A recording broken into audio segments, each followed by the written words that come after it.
Okay, welcome to the Swedish Junior Hockey Podcast. I'm your host, Jacob Dahlin. Today we have the general manager of Molndal Hockey outside of Gothenburg, Marcus Eliasson. Welcome to the podcast. Thank you very much. This episode is brought to you by Scandlux, your home for Scandinavian luxury products for the U.S. market. You can find us at scandlux.com. Pleasure to be here. Yeah, so we talked a little bit offline and had a little problems here with the mic and everything. We got it going. So I'm looking at hopefully my battery doesn't die. If it is, we're going to have to hit play again. But yeah, I'm waiting for a new computer.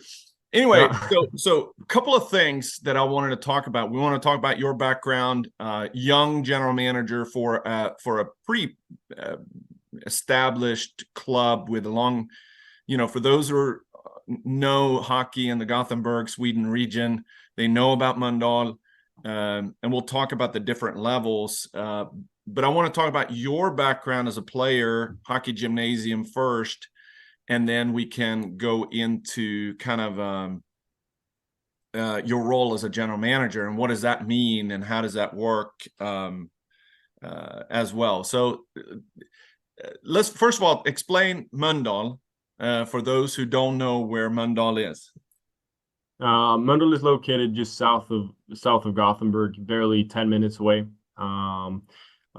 play for the men's team. We play in the Division Two league, Southern District, and we have a lot of teams are surrounding the Gothenburg area.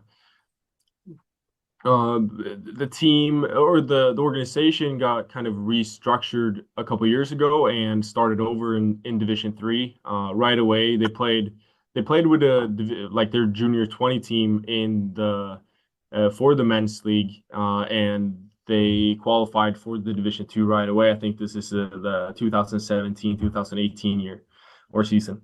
And since then, we've been playing in the Division Two division. So Division Two.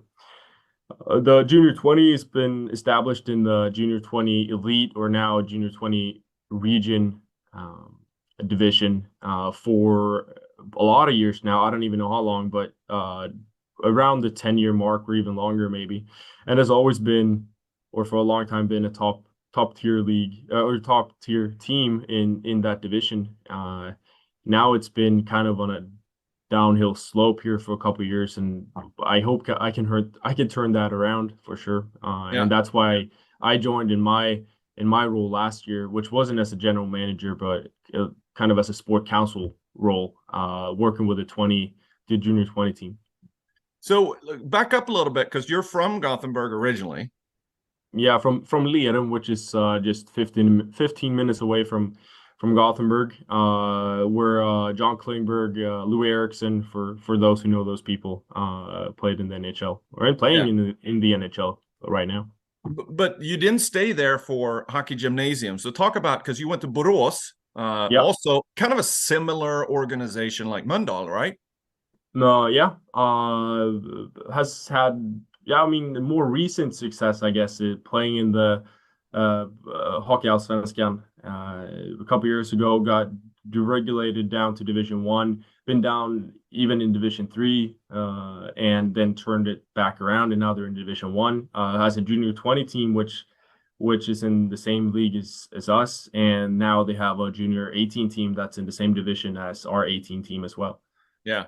So how was it back then? So let me back up. Did you play in the TV puck tournament? I did not. No. So we're we're recording this, and this is going to be released a little bit later, but so we just finished a couple of weeks ago in the TV puck tournament, and then so Gothenburg has his own team and not part of the parish of Östergötland. But so how was it for you then, not making the TV puck tournament, and then looking at what were your options in hockey gymnasium at that time? So who was the big clubs then? I'm sure Frölunda was still kind of the big one, right? I mean, yeah, and I mean, mostly I was looking into the most southern teams. You have HV71, Linköping, Rögle, Malmö, Borås, obviously. Nässjö was one of the teams. It's just out of Jönköping where HV71 is playing. But I applied for Borås. I was there on a tryout. It went well, and they told me they wanted me. I was there once. It was a bigger tryout. I think we had there was two full teams of three lines on both teams that were playing, just a scrimmage against each other for 2 hours, I think, and it went pretty well for me. And uh, they not right away, but they called me and said that they wanted me to join their team for next season when I started high school. And the thing with this is that I was there. They wanted me to come one more time, but I hurt my knee playing a district championship game, and I wasn't able to. This was in December, mid-December, so I wasn't able to finish the rest of the season even. But they still wanted me to come join the team for next year, which I did. So I was a bit lucky, I guess. But it was a great experience going to Borås and playing there. Yeah. So how far is that from Gothenburg? 45 minutes. Okay. Uh, But was that the first time that you kind of moved away from home and then? yeah. I mean, moved in with a friend. We met up at just a hockey school up in Fiskens hockeyskola up Oh, in in Furudal. Ore. Yeah. Ore. Yeah, exactly. So That we was were good. up there. We met when we were about 11 years old. We stayed in touch and hung out quite a bit. He was from Lysekil, which is about an hour and away from hour and a half away from Gothenburg. He also got into Borås hockey, the hockey gymnasium there.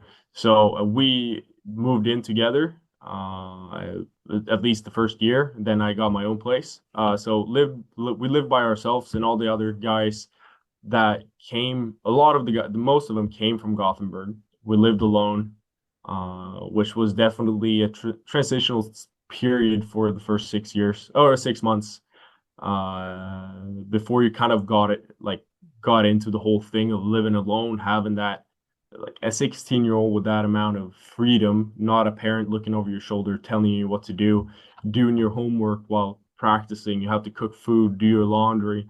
Uh, those are those are big things for a 16-year-old, and definitely probably not something that every 16-year-old has to do if they live at home with their parents at Yeah. that age. Yeah. What was your so what was your what degree or what area of study did you what was your concentration in high school? My concentration was law, which is still an area which I have this dream kind of in the back of my head to get a law degree. I still want to do it, but I don't want to commit to doing in Sweden a 4.5 year period of schooling, another 4.5 years of schooling. So, which I guess sounds kind of fair, but I still have it as a dream, and I want to do it, but not right now. Yeah. But I mean, was that a little bit so how many of your teammates did that versus the easy vocational route? In my school, we didn't have that many. We didn't have that many different programs. You could do business or economics. You could do law. You could do kind of like an engineering program or technique, which is what we Yeah. call it, but engineering.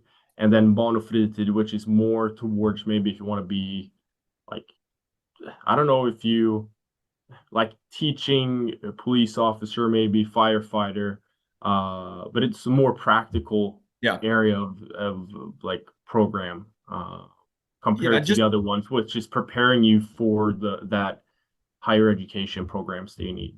Yeah. Yeah, I just listened to a podcast. I wish I would have it was in one of my just in the pipeline of what I listened to, but it was they interviewed the guy from the Swedish Hockey Federation that is in charge of hockey gymnasiums all over the country. And I can't find it here now, but they were actually talking about for the NIUs that they were supposed to have at least 3 college preparatory programs and 1 vocational preparatory programs Mhm. to offer. a lot of them have more than that, but I, when I went a year in kind of the vocational route, and then I realized, what am I doing? And then I went to kind of the techness is what I did for a year, and then I left to go to the U.S. But I mean, the reason I bring that up is not everybody goes, and it was a big deal, as a pivotal thing that you chose that part, even though you're kind of there. I'm assuming you're there to play hockey in your mind, right? Yeah, You definitely. weren't thinking about law at the time. You were thinking about hockey. No, not really. I think it was mostly to skip out on the third math class you had to take if you did the economics concentration instead of the law concentration. Yeah. So I did philosophy and psychology instead, I think. But you played there for 3 years. Why not 4? I mean the junior system works. I mean I don't know why it is this way, but you graduate high school after 3 years, and then you still have one more year of junior hockey to play in Sweden before you're a senior, or you're not a junior player anymore. Which is something I think more schools should probably look into, maybe extending that program when they go to school, just to kind of ease off on like the tougher periods in school, so they can still have a success in the sports that they're doing, because it's not just hockey, of course. It's soccer, or I mean, hockey, golf, track and field, cheerleading. I don't know how many different sports there are. But I mean, so you went there 3 years, and then what was you could have stayed in Borås. Yeah, I think it was even offered a contract. I think it was even offered a contract with the men's team by the coach. He wanted me to stay, but I think I came across an opportunity when I was at one of my teammates' house that lived in Borås. It had Blue Chip Hockey, had a kind of a flyer that they sent out, and on it said, like, come to this hockey showcase, and they had like American coaches that came to Sweden, out on Hönö or Öckerö, and did a full weekend tryout, I guess, during the summer. So I went to that, I think, at the beginning of my second year in Borås. But I didn't commit to going to college for a full year. So that kind of put that on a shelf somewhere, and kind of revisited it when I started my senior year of high school. And I was kind of in between. I didn't really know what I wanted to do. I wanted to continue my education. I wanted to continue to play hockey. And in Sweden, you have kind of, you can do both at the same time, but when push comes to shove, then it's still school that's your primary focus. And I wanted to do both.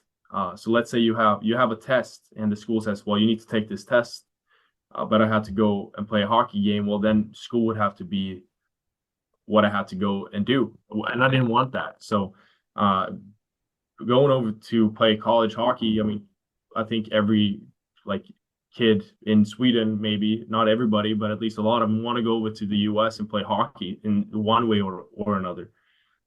So this was in the time of 2014, 2015. So not too far removed from, it's not too long ago, but it's not yesterday. But so at the time you're you would have been 19 or 20, right? 19. Yeah, when I started college, I was 19, but I think when I came across this opportunity to go on the showcase, I was 17, I think.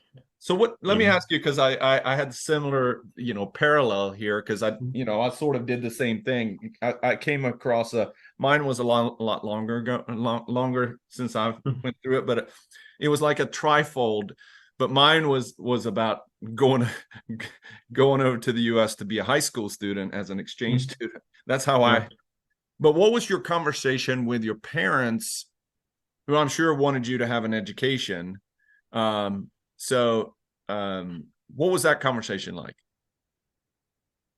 It was never really, I don't think I really had to do that much convincing, talking to my mom. So it wasn't that big of an issue really. I have lived alone for the past 3 years, and I mean, I guess first of all, kind of a grown up at least when you're 18, 19 years old, and I wanted to go over to the US. She's always encouraged me to make my own decisions, and if she wouldn't feel that I was mature enough to make this decision and go to the US, she wouldn't have let me, but she supported me all the way, drove me halfway around the southern parts of Sweden to take different tests and the ACTs and SAT tests and everything you had to do before you went over. So it wasn't really that much convincing to do on my end Yeah. at least. And if you don't mind, you may want to mention too that Mhm. you told me offline. I didn't know this, but that you lost your dad in early age, right? So a little Yeah, bit he different. passed away in cancer 2007. So Yeah. So you've kind of had to grow up a little bit as well. yeah, and that kind of, in a way, I mean, it makes you grow up a lot faster. Having a parent passing away when you're 11 years old. So I think it was relatively mature, even when I moved away to Borås, even though we have a lot to learn. But making the step, moving over to the US it wasn't a big deal really, for me at least. Yeah. I think it's interesting how these type of things, I mean, life shapes you, Mhm. especially at a young age, and the experiences that you have. That's what I think is so important about, gymnasium in Sweden is a pivotal time of a young man's life, and the ability to it's a time to really expand and leverage and prepare you for the next steps in your life. And there's some that choose not to expand very much, and then it's harder to grow as an adult versus the kids. And I think that's what's unique about sports, just like what you did, is you moved away, create new friendships, new environments, new coaches, and you have to learn all the things outside of the hockey, that the next thing that you tackle, which I think, so we'll go into that next. So you ended up going to play 4 years at ACHA college club program in the US. When it comes to kind of the steps in life, it prepares you to be able to excel in those things. Yeah. Versus someone that is living at home all their life, and it's, Mhm. someone is cooking and cleaning and doing your laundry. It's a bigger transition as well. So Yep. you went through blue chip. So after you were done, you're sitting there and you're wondering, do I play another year of J20, maybe playing with men's in, so Borås, what division were they in at the time with the men's team? Division two. Okay. Which is not a bad hockey. I mean, it's not. No, definitely not. It's they have a lot of experienced players when you play in that league, and it's really good hockey. Yeah. And But if you're thinking about, you've now done 3 years, you got a degree, and you want to keep on, and you want to get, where did academics go into this at that time?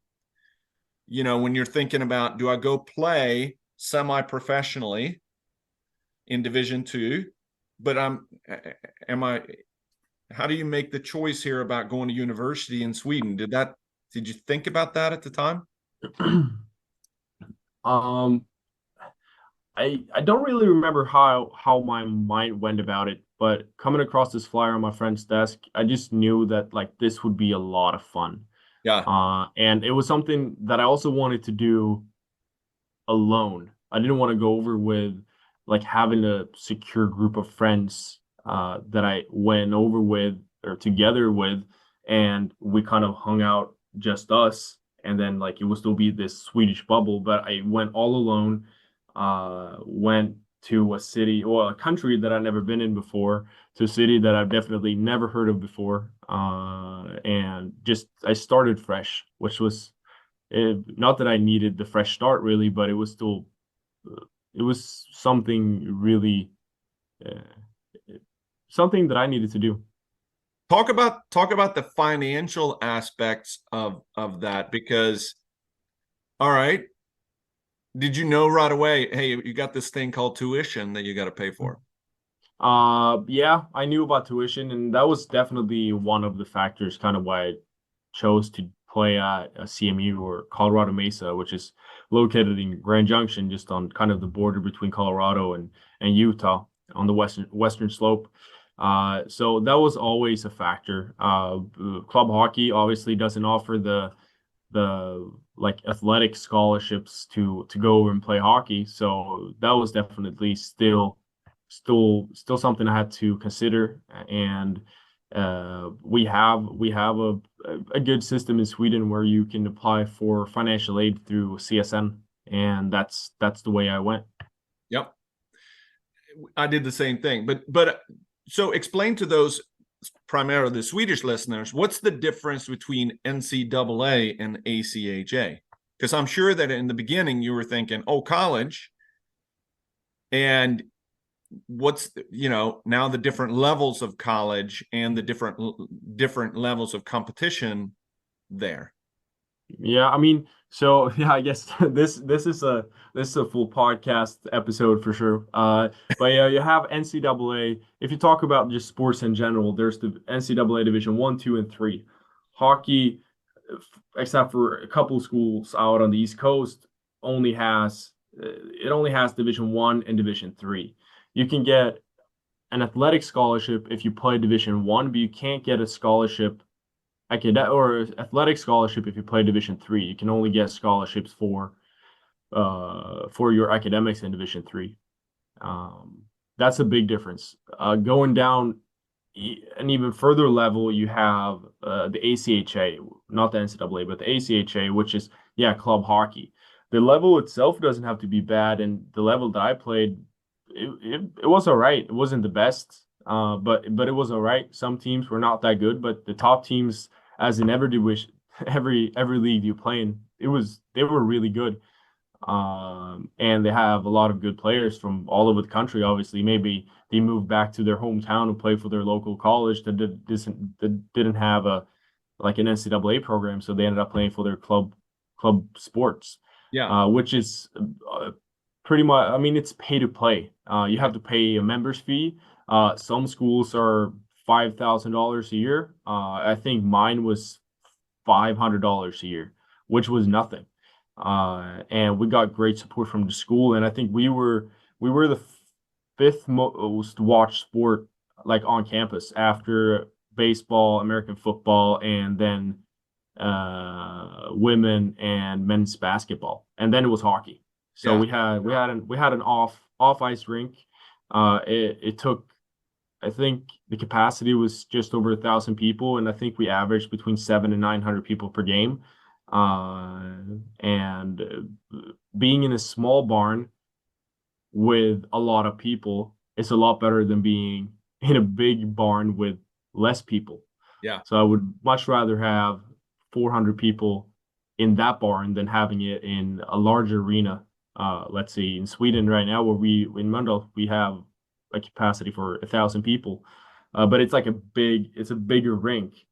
But so 400 people feels like a lot less people, but they're kind of close knit. You come very close to the glass to where everything happens, which makes it a lot of fun. But I think one thing to be mentioning that is the difference between ACHA and NCAA. Yeah, there is different levels. There's definitely, if you go play club hockey, you're not necessarily going to play in the NHL. But if you're playing at Michigan or Boston College and North Dakota, those guys are going to go play in the NHL. I get it. But I think that from a standpoint of the experience, and the other part about ACHA is that they can be a lot more flexible when it comes to scholarships from a financial aid standpoint. So for the Swedish person, something to be thinking about, just like what you did, you have the background from your financial aid through CSN, which is the government part. You can take loans and aid, but then you can also get academic or other types of scholarships. And the ACHA schools, and especially, you got D1, D2, D3, and the D1 schools, like Adrian, Liberty University, those guys are, rival or beat out NCAA D3 programs. So there's a lot of flexibility, lots of options, and it's worthwhile spending some time learning about those things. But okay, you're there really for the experience. You're not necessarily, your goal is not to make the NHL. You're there to have fun. And Yeah, like, I mean, it's definitely started off as being like it was more focused on the hockey part, like the hockey part of it, the first semester, I would say. Slowly from there, it kind of shifted into being more focused on the academics, just because of the success that I had in school. yeah. So how prepared were you?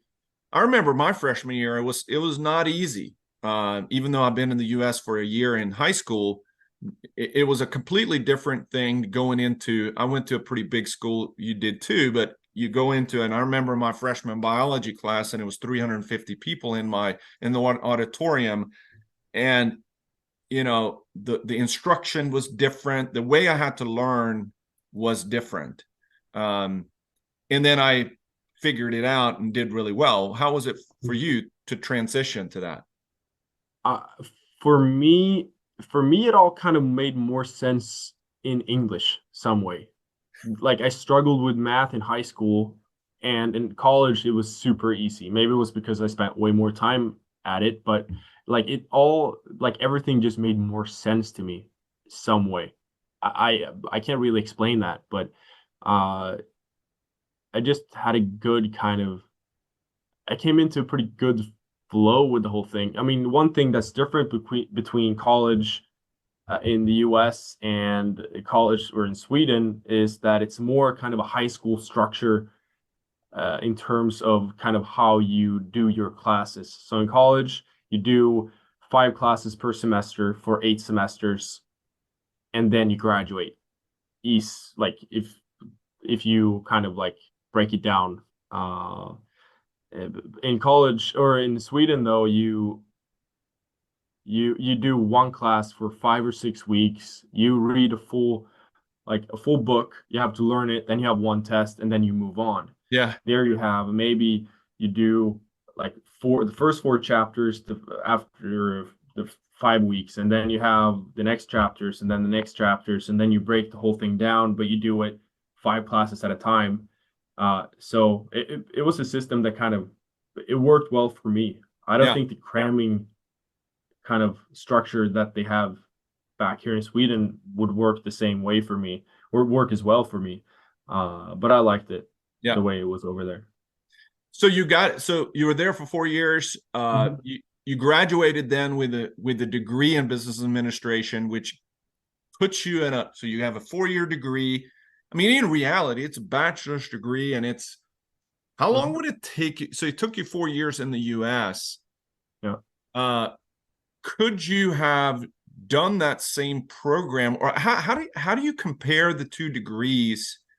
I mean, if you went 4 years in Sweden, I don't know, it just seems like it's more intense. If you went 4 years, you got the equivalent of a master's degree in Sweden, or 4.5 years.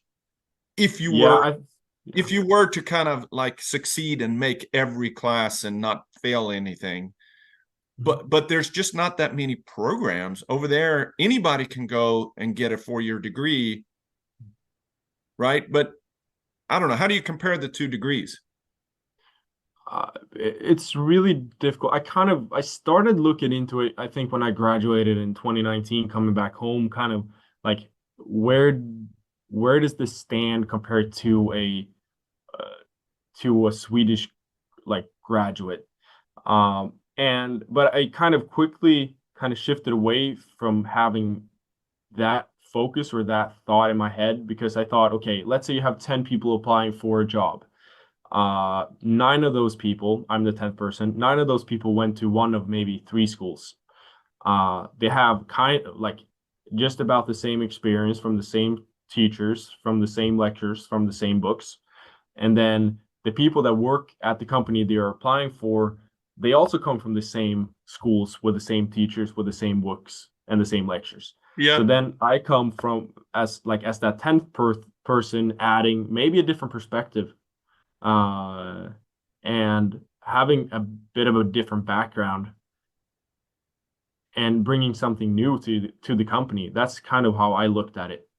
And I've been at the same company for the past almost 4.5 years now since I graduated, and I've had a couple different roles within my company since then. I don't know if it's a good or a bad. So I don't really know if it's a good or a bad thing. It's obviously always up to how you perform at the company they're at. But I've had great success, at least from where I am right now. Yeah, and I think that isn't that kind of, I'm glad you bring that up. The life experience, isn't that really what college, to me, gone through college here? I mean, when you're finished with college, it wasn't so much about what did you learn in your classes, but it's really after 4 years, you're now prepared as a person much better than other things. And I remember, you know, yes, when you go out on the professional side, sure, you got this degree in the back pocket that leverage you to now enable you to apply for different jobs, but it's really the experience or how you grew as a person that matters. Yeah, yeah, I agree. All right, let's fast forward a little bit, because were you thinking at all about staying in the U.S.? The thing is, after 3 years, I was pretty done with my experience, I think. I mean, it was a smaller city. And I mean, I was started thinking if I had gone to a Swedish university right now, then I would have graduated already. I could have started working. So my 4th year, it was a lot of fun, and I wouldn't, like, if I had to do it again, I would do it 10 out of 10 times. But it was still like, it was just like, I just had to get through it. Yeah. That was just really my goal with the 4th year. And then you went home. Then went home. I started playing with Molndal. Started playing with Molndal for one season. We had pretty good team, and we made it to kind of the pre-qualification rounds, going up to Division 1 from the Division 2 stage. We were eliminated in the second game against Becken, which is a local rival here in Gothenburg, and they still are. They still are. There's no love lost there, let's face it. Yeah. Good put. Yeah, well put. I think the second game, I think that was this was the spring 2020. So this is just before COVID. But I think it was a 0-0 game, and it was the 96th minute. So we're in the 5th period, minute 16, and they won on a knuckle puck. Just like nothing out of the ordinary. I mean, then if we would have won that game, we would have played on Sunday, and then another week went by, and I think they played one more round of the qualification games, going up to Division 1, and then everything got canceled because of COVID anyway. So, like, obviously, it was a lot of fun and a great experience, but we wouldn't have gone further with the whole thing anyways. Yeah. In the end. Yeah. But then, and then you ended up kind of retiring, right? Or you didn't go on, but I mean, you're now working full-time job and so on. And then you started working as an assistant coach and kind of got into this kind of general manager. I quit. I got an opportunity to be a project manager at the company that I'm at right now. And I was kind of in between. I was standing in the middle, and it was like, okay, I need to commit to my job over here. But I also have my hockey team over here. And since I will be in the middle, I can't commit fully to either one, because both take a lot of time. And I didn't really know what my new job position would kind of mean in terms of time. And so I decided that, okay, I can't do hockey the way I want to do it, which meant that I had to choose the thing that put bread on the table, basically. So I decided to focus on my career instead of hockey. Came back to hockey that same fall as a video coach for the men's team before COVID kind of canceled everything out that season. And then I got asked to be the assistant coach for the junior 20 team for 1 year. And then quit again, and then got asked in the beginning of last season if I wanted to continue doing this sports director role for this year.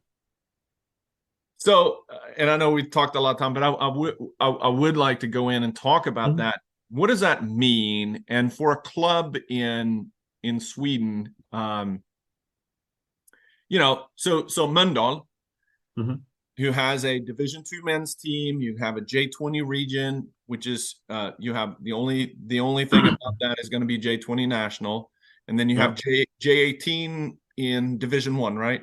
Yeah. Which means you have one above it with J18 region, and then you got youth underneath. And then there's 6 or 8 clubs in Gothenburg region that are,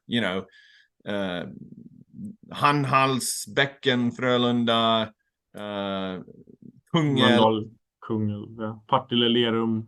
Yeah, a couple teams. Yeah, and some that are, in Gothenburg, you have the top club like Gothenburg, and I think there's only one. Yeah, and then you got the next level down, and then so you have these different regions, but different levels within a big geographical area. Yeah. But how is it to run? I mean, now you're as a GM, you're running. Are you responsible for you're responsible, you're not responsible for recruiting sponsors to the organization, right? I mean, no, not really, but obviously being a smaller organization, you get to be part of everything, I guess. I'm also on the board of directors, in like a smaller role, but it's really because I'm there every time anyways to presenting the sports operational side about the whole operations. So I was asked to be part of that, so I'm also part of that, but it doesn't take that much extra time. Yeah, but you basically have a side that is running the organization from the organization side, and then you're running the hockey operations side for the men's team and the juniors. Yeah. So you have a budget to work with, right? Yeah. And do you guys, so for Molndal, for the juniors, let's talk about the juniors, because the seniors is a completely different thing. But since you come through the junior ranks, if you compare it to the American listener or them, running the junior program over here. So do you have support from the Swedish Hockey Federation at all financially currently? The Hockey Federation supports you in different ways. It could be through financial support through giving coaches education, referees education, taking referee courses or coaching classes or whatever it might be. We have a pretty strict system regarding the there's qualifications. There's no stipend from the Swedish Hockey Federation that goes in your budget that you can buy sticks with. No. Or pay the power bill. So who pays for the ice, as an example? Here in the US, ice is super expensive, but who owns the rink and who pays for the ice? The city of Molndal own the hockey rink, Åby Arena. Yeah. And we rent our locker rooms, we rent the ice time, and everything surrounding our organization. So they paid for the building, and now we rent to be in there. Yeah. Has the cost, because of the energy crisis in Sweden, and don't get me started on that, but anyway, has the cost to rent the facility changed a lot in the last few years since you started versus now? I don't know how much it cost when I first started, but I know that it's increased for sure.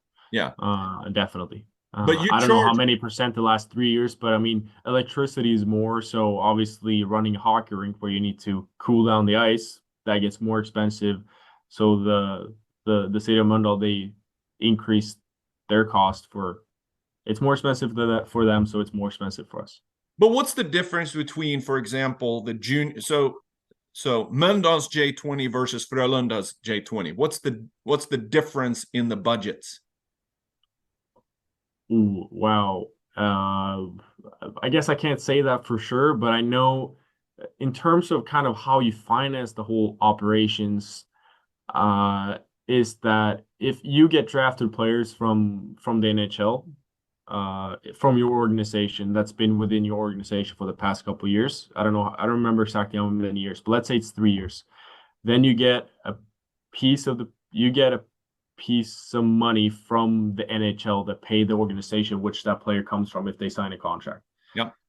So I know that a lot of the SHL or maybe even Hockeyallsvenskan, they make a business out of that in one sense. And that's how they fund their junior organizations.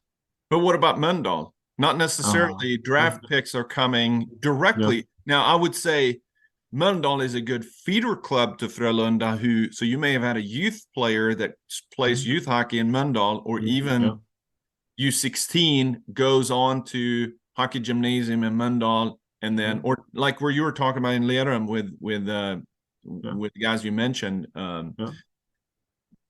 But you don't have that. You don't get that funds in your kitty to spend on stuff. So then it's up to the organization to raise those funds, and then you also charge fees, but the fees are fairly inexpensive in comparison, right? Yeah, I mean, the fees in the US are pretty steep compared to the Swedish fees. If you do the junior 20, which is the most expensive, which makes sense, that's a bit above 10,000 kroners just for the training fee. Then the organization, they cover the cost for the bus rides and everything like that. But you also have to pay a bit by yourself, like in terms of sticks and shoulder pads and all of that stuff and skates. Yeah. But if you went to Frölunda, you get your stuff, everything's paid for. I mean, I can't say that for sure, but yeah, I would assume you get most of it. Yeah. Yeah. So the reason I'm trying to bring up, there are different kind of levels, and it's understandable, and it's just the way it is.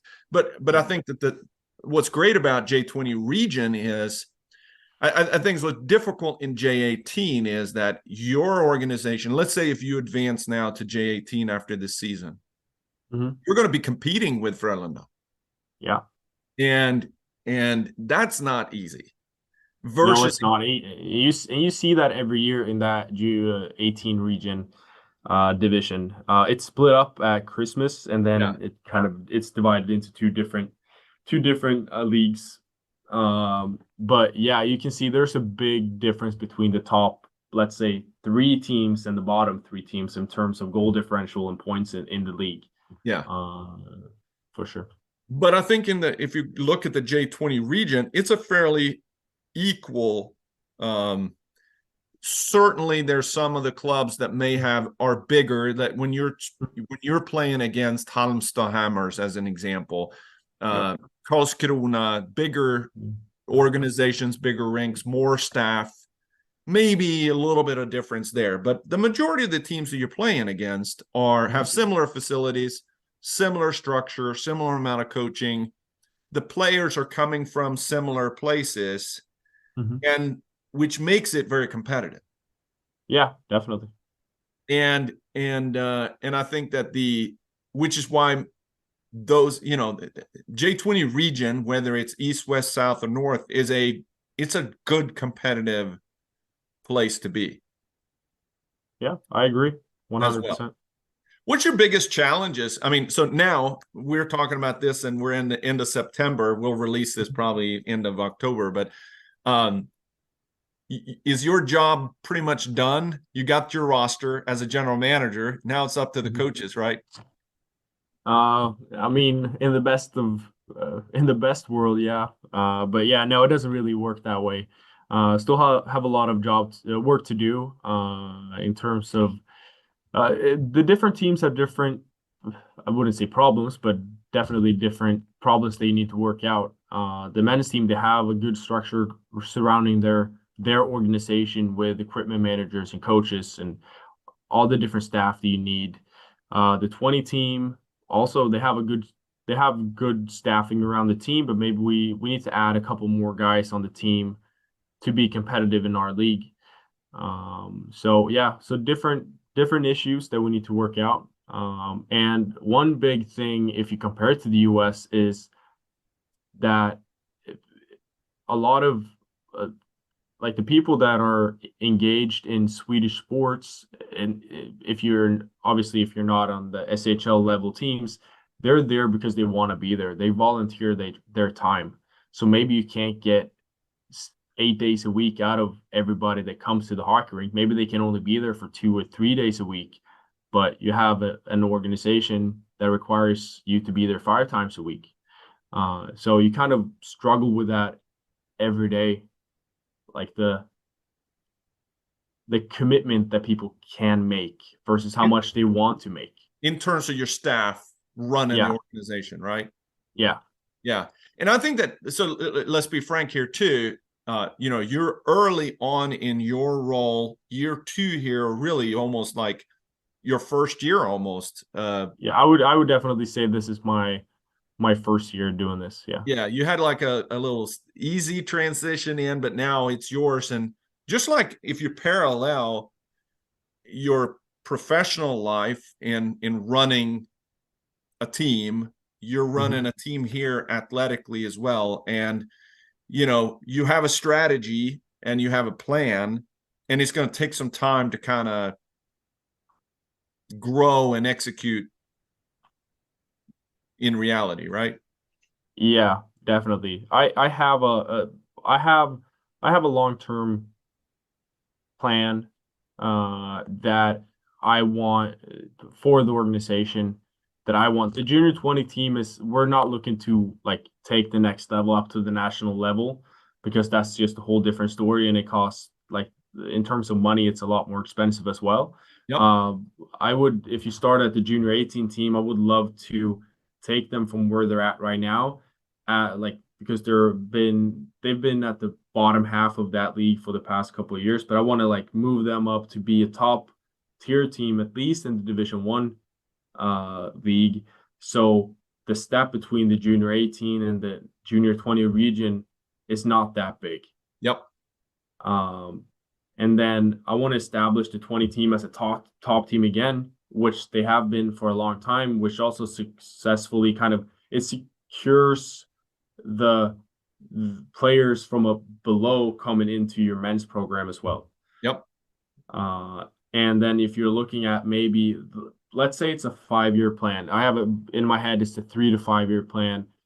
I want to prepare the organization, and I want them to be ready to transition into being and taking the step up to Division 1. If we take that step or not, that's kind of the different part of that equation that I haven't really figured out yet. But in my head, that's the goal that I'm working with, a 3 to 5 year plan to prepare the organization to taking that step up to Division 1. Yeah. And I mean, it's evident, and the buzz and the excitement and the passion that you have, it's about building something. And Molndal has a good history. When you talk to people that are in the hockey community around Västergötland, the region down there, is you got a history, and there's good hockey in that region. And the buzz is, yeah, Marcus is really creating something down there, and you want to find those players and key leaders to be able to say, yeah, I want to join and want to be part of that. And I want to commend you for what you're doing. It's a lot of hard work, I know, and that's the reason why I wanted to have you on. One, for talking about kind of your journey from juniors and into college, but really how you're now leveraging that experience and still giving back and really trying to build something down in the Gothenburg region. Last thing, so let's see, how old are you now? You're 27. 27, 10 years younger, 17. What advice would you give to yourself at 17? Things you didn't know then that you know now that you'd like to tell yourself. Wow, that's a really good question. one thing that with the whole like US experience thing that I did is that I wouldn't change that for the world, but if I would have done it again, I would have gone out to I would have gone out to the East Coast and played, I think. It would have suited my personality and kind of my lifestyle that I have a bit better compared to being on the Western slope and the lifestyle that they have there. That's definitely one thing that I would recommend myself doing. Um, but 10 years ago, uh, do you have it's a tough one. It's a tough Yeah. one.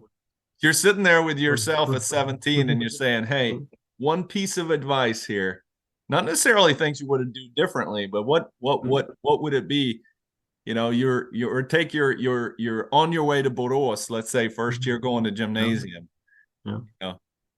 I mean, in easy terms, it would probably be work your ass off. Yeah. Sorry, apologize for my language, but yeah, work your ass off. No, it's a great one. You don't get that opportunity again to have that support to play hockey that much before you go into working, even like no matter kind of where you work or what you do for a living. But being in like high school and playing hockey in Swedish school, like the Swedish system, if you do the NIU, then you have great opportunity to develop a lot as a player. And yeah, so work your ass off is definitely the recommendation that I would make. Awesome. Yeah. Awesome. Well, and I know that you guys already partner with Target Aid. We're doing the same, and we're going to be, I'm assuming, I mean, we have this segment that we say Klubben I mitt hjärta. Yeah. We will be highlighting your program there, Molndal, but I didn't know if it was going to be any other. Is that the team in my heart, Klubben I mitt hjärta? Is that Molndal now, or is it someone else? No, I mean Molndal is obviously the organization that my heart beats it beats a little extra for. But I also have Lerums BK from the beginning of my career in the first, let's call it 10 years of my hockey career before I moved to Borås. To thank for a lot. And we were a great group of guys, and we still stay in touch, and we still hang out, and we're still friends today. And a lot of those players that I played with 10 years ago, they still play for the men's team in Division 3 in Lerum, which is fantastic. And I was actually there just last season watching a game, and it was like traveling in a time capsule, like going back. It was the same people in the rink to this day, and I haven't met them for a very long time, but it was great to be back there, just meeting everybody. Well, it's actually the second guy I was just recording. It's not released yet. William Viberg, who's from Lerum, and he said that's the jersey that is up on my wall. He ended up going to Frölunda and then played in here in the U.S. and so he had the same answer. But our initiative with Target Aid, we're going to highlight you guys. We may end up highlighting both of you, Lerum and Molndal, and push that on through social media for you guys as well. So, Marcus, been a joy. Thank you for coming on the podcast, talking about your journey, and good luck. Now, we're getting ready to start the season here Saturday in J20. And so when this airs, we'll see. You may be sitting there 5-0 by the time this comes. So I hope so. And thank you for having me. It's been a pleasure. Yeah, thank you.